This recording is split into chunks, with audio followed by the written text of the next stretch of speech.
güneş nurun saçında, bakar güller aşında, bayram kuşlar uçunda. Yarım gözledim seni, bayram kuşlar uçunda. Yarım gözledim seni. Şatlan benim dağlarım, gerçeğimi bağlarım. Dinledim darama diye kıymadım seni.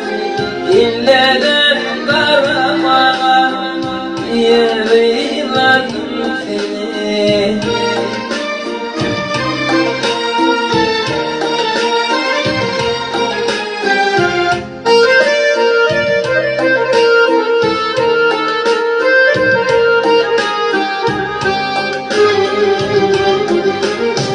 Yağlardan, yollardan, bu dağlar ilerden, gülenli bağlardan, yarım gözledim seni.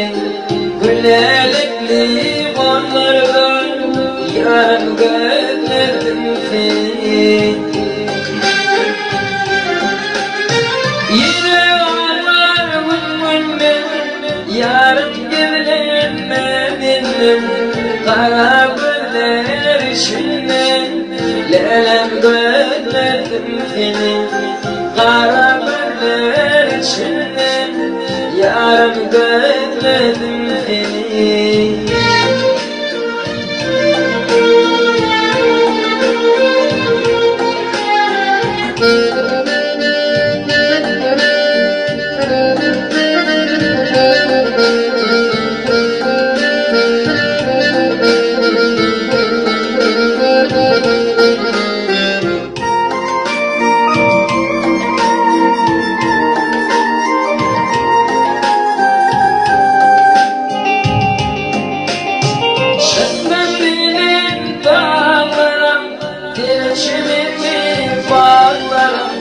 Dinledim karamana diye kıymadım seni.